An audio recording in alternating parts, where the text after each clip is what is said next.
बिस्मिल्लाहिर्रहमानिर्रहीम। अस्सलामुअलैकुम। क्या हाल हैं आप सबके? होपफुली जो है वो आप अच्छी सेहत एंजॉय कर रहे हैं। तो जैसा कि आपको पता है कि हमारा जो है वो चैप्टर नंबर 3 चल रहा है जिसका नाम है गैसेस। तो आज हमने जर्नल गैस इक्वेशन पढ़नी है। तो लेक्चर से पहले मेरी आप सबसे रिक्वेस्ट है कि अगर आप मेरे चैनल पे नए हैं तो प्लीज़ सब्सक्राइब माई चैनल और वीडियो को जो है वो आप शुरू से लेकर लास्ट तक ज़रूर देखिएगा कि इसमें अब हमने पढ़ना है कि जर्नल गैस इक्वेशन की हमें ज़रूरत क्यों पेश आई। क्योंकि हम पढ़ चुके हैं, दो कानून हमने पढ़े हैं। एक हमने जो है वो पढ़ा है बॉयल्स लॉ और एक हमने जो है वो पढ़ा है चार्ल्स लॉ। तो बॉयल्स लॉ किस वक्त वैलिड होता था कि जब हम टेम्परेचर को कांस्टेंट रखते हैं, और चार्ल्स लॉ किस वक्त वैलिड होता था कि जब हम प्रेशर को कांस्टेंट रखते हैं। तो मतलब ये कि अब उन दोनों लॉ को जो है जब हमने स्टडी करना है तो बारी बारी हमें कुछ कांस्टेंट फैक्टर जो है वो इंट्रोड्यूस करवाने पड़ते हैं जो कि डिफरेंट डिफरेंट हो सकते थे। तो इसलिए हमें थोड़ी सी जो है वो दिक्कत हुई। तो हमने क्या किया, साइंटिस्ट ने सोचा कि हमें एक ऐसी इक्वेशन की ज़रूरत है कि जो हमें हर टेम्परेचर पर, हर प्रेशर पर गैस की स्टडी बता सके। हमें किसी भी फैक्टर को जो है वो कांस्टेंट ना रखना पड़े। तो इस मकसद के लिए जो है वो एक जर्नल गैस इक्वेशन बनाएगी। अब जर्नल गैस इक्वेशन क्या है कि according to Boyle's law volume is inversely proportional to pressure, according to Charles law volume is directly proportional to temperature, according to Avogadro's law volume is directly proportional to number of moles of gas. तो n क्या है, number of moles of gas है। तो ये तीनों कानून में आप देखें कि वॉल्यूम फैक्टर जो है वो कांस्टेंट आ रहा है। तो अब हमने क्या करना है कि बाय कंबाइनिंग इक्वेशन 1, 2 एंड 3 हमने इस इक्वेशन को कंबाइन किया तो ये इस तरह की शेप आ जाएगी। तो ये साइन हटाया तो ये क्या आ गया हमारे पास, कांस्टेंट। तो कांस्टेंट जब आया एन टी ओवर पी, तो यहाँ इस कांस्टेंट की जगह हमने यहाँ पे एक नया कांस्टेंट इंट्रोड्यूस करवा दिया विच इज आर। तो आर को हमने क्या कहना है, जनरल गैस जो है वो कांस्टेंट। तो अब हमारे पास जो इक्वेशन बनी P V is equal to N R T. अब हमने जितने भी कानून थे उन सब को जो है वो हमने यहाँ पे एक इक्वेशन में ले आए। असल में जो हमारे पास टॉपिक था कि गैसेस जो हैं वो आइडियल कब होती, तो आइडियल गैस उस गैस को कंसीडर किया जाता था कि वो जितने भी कानून हैं जैसे Boyle's law, Charles law, Avogadro's law, तो उन सब लॉ पे जो है वो वैलिड होने चाहिए। लेकिन अब देखें, हम स्टडी करें पहले बॉयल्स लॉ, फिर फैसला करें भी चलो ठीक है गैस जो है वो बॉयल्स लॉ पे स्टडी हो रही है, फिर हम करें चार्ल्स लॉ पे। दो कानून पे हम स्टडी कर चुके, तीसरा है एवोगैड्रोस लॉ। तो जब हमने गैस को यहाँ पर स्टडी करवाया तो क्या हुआ, रिजल्ट और कुछ निकल आए। तो अब हम कहेंगे कि गैस नॉन आइडियल है। क्यों? क्योंकि आइडियल गैस वही है जो सारे कानून को फॉलो करे।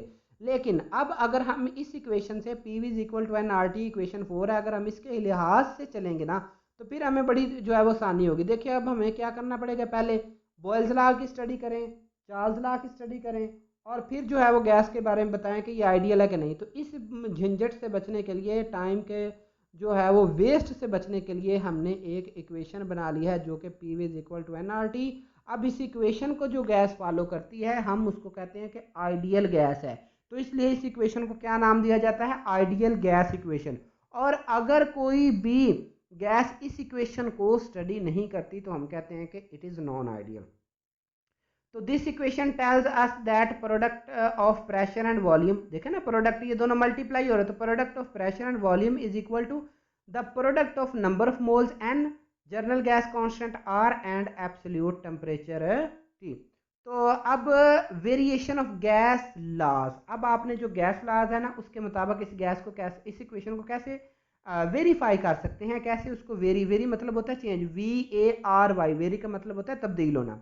तो for a fixed amount of gas at constant temperature P V is equal to N R T. तो अब देखें हमारे पास एन और टी कांस्टेंट होते हैं किसमें, बॉयल्स लॉ में। तो बॉयल्स लॉ में जब ये दोनों फैक्टर कांस्टेंट हैं यानी कि एन और टी, तो आर तो वैसे ही कांस्टेंट है, तो क्या बनी इक्वेशन, हम दोबारा के कांस्टेंट ला के कह सकें विच इज बॉयल्स लॉ। मतलब ये गैस इक्वेशन जो हमने बनाई है, जनरल गैस इक्वेशन बनाई है, ये बॉयल्स लॉ इससे डिराइव किया जा सकता है।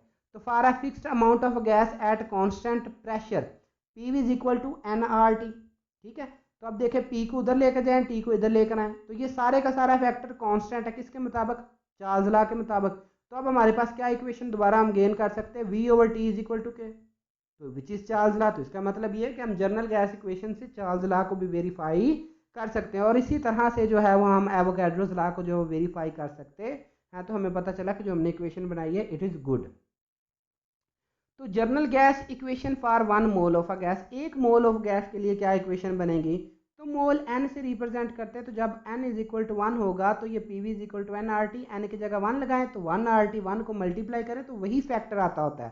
तो P V is equal to R T, तो पी वी, अब देखो टी को इधर ले जाए डिवाइड हो जाएगा तो ये आर हो गया। तो अगर हमारे पास दो डिफरेंट प्रेशर हो, दो डिफरेंट वॉल्यूम हो और दो एब्सोल्यूट टेम्परेचर हो, मतलब हम गैस को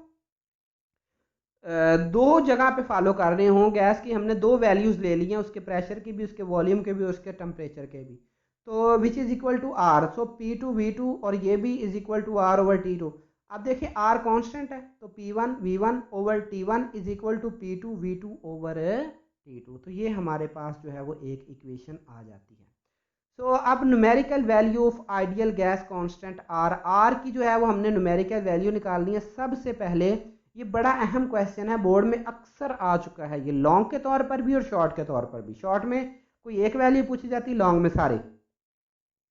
तो जनरल गैस इक्वेशन क्या है, P V is equal to N R T. अब हमने आर की वैल्यू निकालनी है, एन इधर मल्टीप्लाई हो रहा है, टी भी इधर मल्टीप्लाई हो रहा है, दोनों को इधर ले जाए एन टी। तो when pressure is expressed in ATM and volume is expressed in DM cube, तो for 1 mole of a gas at S T P, standard temperature and pressure, P क्या है 1 ATM, एन 1 मोल, temperature हमारे पास ये है और volume ये है। तो इस इक्वेशन में आप पुट करें तो आपके पास कैलकुलेशन के बाद ये वैल्यू आएगी 0.0821 ATM डीएम क्यूब। अब ये उस वक्त गैस की जो है जनरल गैस कांस्टेंट आर की वैल्यू है जब आपके पास टेम्परेचर सॉरी प्रेशर एटीएम में हो और जो वॉल्यूम है डीएम क्यूब में हो। ठीक है, इसी तरह से अब दूसरा देखें कि जनरल गैस इक्वेशन ये हमारे पास, तो when pressure is expressed in mm of Hg and volume is expressed in centimetre cube, तो एक एटीएम जो होता है वो 760 mm ऑफ Hg के होता है, मिलीमीटर होता है, mm से मिला, ठीक है, मिलीमीटर ऑफ Hg के इक्वल होता है। और n इज इक्वल टू 1 मोल ही रहेगा और जो T है ये इतना ही रहेगा। अब वॉल्यूम देखें कि 22.414 डीएम क्यूब होता है, तो एक डीएम क्यूब जो होता है वो 1000 सेंटीमीटर क्यूब के होता है। तो इसलिए डीएम क्यूब को चेंज करने के लिए सेंटीमीटर क्यूब में हमें 1000 से मल्टीप्लाई करना पड़ेगा। अब ये जो सारी वैल्यूज़ है इस इक्वेशन में पुट करें, आपके पास ये वैल्यू आ जाएगी। ठीक है, तो 1 mm ऑफ Hg होता है ना, ये एक टॉर के इक्वल होता है, तो टॉर में भी यही वैल्यू आपके पास जनरल गैस कांस्टेंट आर की आ जाएगी। तो when pressure is expressed in newton per metre square and volume in metre cube SI unit में, इट इज मोस्ट इंपॉर्टेंट, ये बहुत बार आया हुआ बोर्ड में। तो general gas equation P V is equal to N R T, तो P over V over N T which is equal to R. तो जब P जो है वो इसके इक्वल होता है, N जो है वो 1 मोल के इक्वल होता है और जो टेम्परेचर है ये इतना है। अब आपने वॉल्यूम इसमें मीटर क्यूब में ले लिया, क्योंकि जो डीएम क्यूब होता है ना, तो अगर 1000 डीएम क्यूब बने तो 1 मीटर क्यूब बनता है। तो इसको आपने 1000 से डिवाइड किया, किसको 22.414 को 1000 पे डिवाइड करके ये मीटर क्यूब में ये वैल्यू होगी। तो सारी आपने पुट करनी है, तो आपके पास आ जाएगा 8.314 न्यूटन मीटर पर मोल पर केल्विन। तो जो न्यूटन मीटर होता है ये जॉल के इक्वल होता है, तो आर की वैल्यू जॉल में आपके पास ये आ जाएगी। ठीक है, तो अब आपने ये तीन वैल्यूज़ जो हैं वो पढ़ी हैं। इसके अलावा आपके पास प्रेशर जो है वो पास्कल में आ सकता है। ठीक है, जो भी आपके पास प्रेशर, अब ये चीज़ जहन में रखिएगा कि जो आर की वैल्यू है दो फैक्टर चेंज करने से हमें मिलती है, एक प्रेशर और एक वॉल्यूम। तो वॉल्यूम और प्रेशर के जब आप डिफरेंट डिफरेंट यूनिट्स लेंगे तो आर की वैल्यू आपके पास डिफरेंट डिफरेंट आती जाएगी। अब हम डेंसिटी ऑफ गैस जो है वो जनरल गैस इक्वेशन से ड्राइव करने की कोशिश करते हैं। तो जनरल गैस इक्वेशन क्या है, P V is equal to N R T, जबकि एन जो होता है ये होता है मास ओवर मोलर मास, क्योंकि एन जो होते हैं नंबर ऑफ मोल्स, तो number of mole is equal to mass over molar mass. तो देन वन बिकम्स, ये जो है हमारे पास एन की जगह आपने एम ओवर एम लगा देना है, तो m over M R T. तो एम इधर मल्टीप्लाई डिवाइड हो रहा है, इधर मल्टीप्लाई, और जो वी इधर मल्टीप्लाई हो रहा है वो इधर आ जाएगा। ठीक है, तो एम ओवर वी होता है मास पर यूनिट वॉल्यूम, जो कि इक्वल किसके होता है, डेंसिटी के। तो डेंसिटी आपने यहाँ पर जो है वो यहाँ पर एम ओवर वी की जगह आपने डी पुट किया, आर टी इधर ले गए, तो आपके पास ये बन गई। तो इक्वेशन 2 जो है ये density of ideal gas is directly proportional to the molar mass. ठीक है, ये मोलर मास के डायरेक्टली प्रोपोर्शनल है और टेम्परेचर के इनवर्सली प्रोपोर्शनल है। तो greater the pressure of the gas, और प्रेशर के भी डायरेक्टली प्रोपोर्शनल है, closer the molecule will be and greater will be the density. The gas expand with increase in temperature and higher the temperature of the gas, lower will be the density of a gas. तो by using equation 2 we can calculate the relative molar mass m of an ideal gas if its pressure temperature and density are known। तो ये point आपने ध्यान में रखना है। इस point के हिसाब से जो है वो आपको जो है वो क्या कहते हैं कि एक शॉर्ट आ सकता होता है। तो जज़ाकल्लाह जी, वीडियो को जो है वो आपने लाइक और कमेंट्स के ज़रिए मुझे व्यूज़ ज़रूर दीजिए।